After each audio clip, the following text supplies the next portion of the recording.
When we get to verse 4, verse 4 changes to first person. And I heard another voice from heaven. Who's the I here? John. Yeah. And I heard another voice from heaven. 4 through 8, John is speaking in the first person. When we get to verse 9, it goes to second person. And the kings of the earth who committed acts of immorality and lived sensuously with her will weep and lament. So you see this change here where John is now focusing back on who the subject of this chapter is, Israel.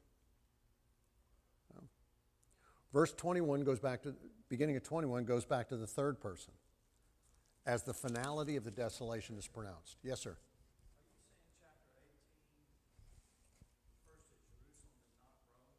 I am. Yeah, absolutely. Absolutely. And I think verse 23 concludes that unequivocally when it talks about the bride and the bridegroom. So when he says Babylon in 18, he doesn't mean Rome like he meant in all the other chapters. Babylon is referred to both Israel and Rome at different chapters.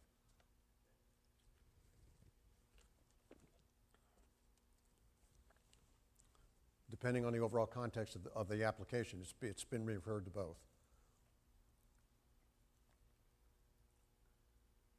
Larry?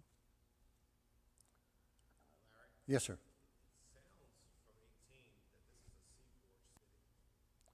Part of Israel as a whole was this. Not Jerusalem. Jerusalem had nothing to do with No. the seaport. No, but Israel did. Well, just about every country's got some coast on it. But it just seems to me that this is implying that this is a seaport. It includes it, About ships and sailors and things like that. but look at the context, yes. No, I understand, Okay. but that just seems to stick out not being Jerusalem. That's all. Let me ask you a question. Did Rome only destroy Jerusalem? Did Rome only destroy Jerusalem? Oh, no. No. Okay. Larry, where else is Israel called Babylon the Great?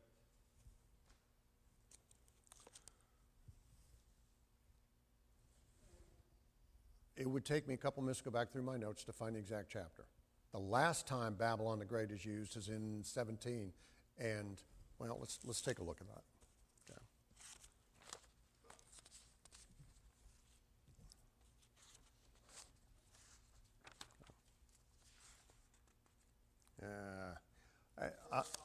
I'll be honest with you, Jim. It's going to take me a few minutes. Yeah. Yeah. I will put a recap of that together for you. Yeah.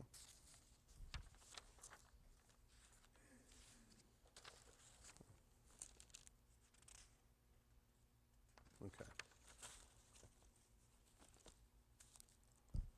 I'll be honest with you, I don't memorize this. So,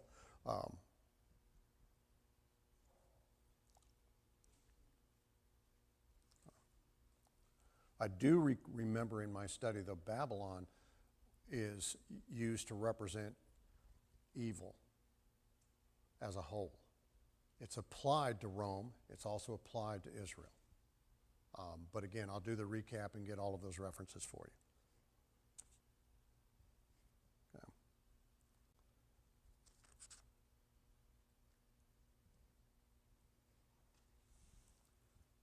Okay. In fact, I have a note here. Metaphorically, Babylon refers to every single government and nation that serves itself and not God. Yeah. Yep. And as Tim pointed out last week or week before, Israel had taken on a lot of Babylon's influence in their worship of God coming out of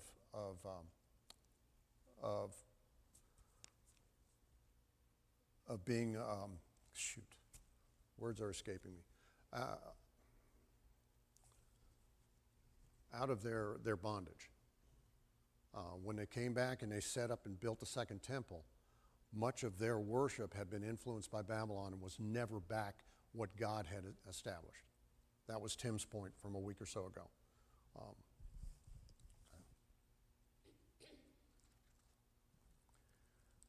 If we accept that Babylon metaphorically is a reference to governments that serve themselves and not God,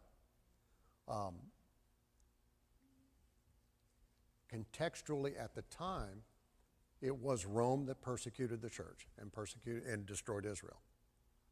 Okay. If we want to focus on that part, then yes, when Babylon is assigned to the protagonist, to the antagonist, it's applied to Rome. When it's applied to the protagonist, it's applied to Israel. Israel was every bit as rebellious as Rome was at this time frame. And so that's why the accusation of Babylon was appropriate to Israel as well as appropriate to Rome.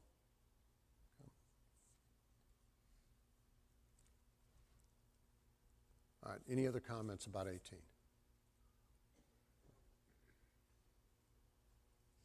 We got about 5 minutes. I'm just thinking about how when Jesus was killed and then the church was scattered in Acts, at that point there's really no, God has forsaken that city because he is no longer in the temple. That's the point, So, yes. really the morality of Israel just collapses. Yeah. What was left of their morality, yeah. Yeah.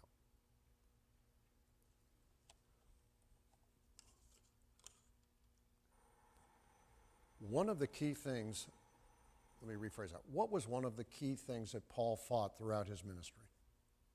Because he fought several. Judaizers.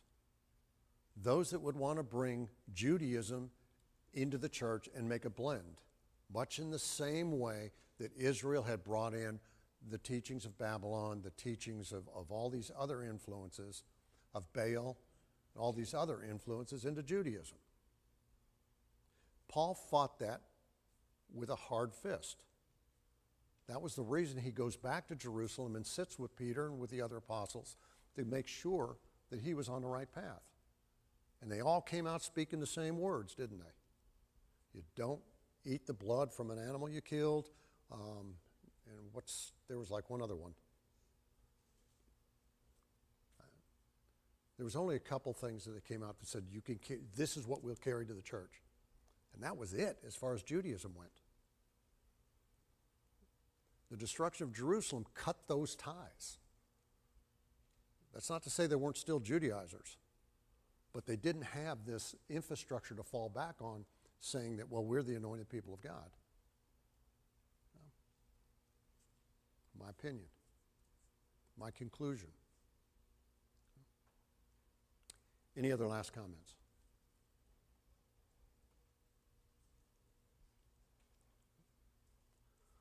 Appreciate you very much. David, would you close for me? Let's pray. Father, we come before you now knowing that we don't understand everything, but we do want to know. But we do not want to be ignorant people. We want to be people who understand your will. And so we strive to do this. We pray that you will bless us in this endeavor, that you will give us the understanding that only you can give us, that we will know the word that you have asked us to learn, that we will understand it and also share it to the rest of the world. For it is your word that must proceed from our mouths. So thank you again for this. Let us always remember that without your knowledge, we are just ignorant children. In your son's name we pray. Amen. Amen. Thank you all very, very much again.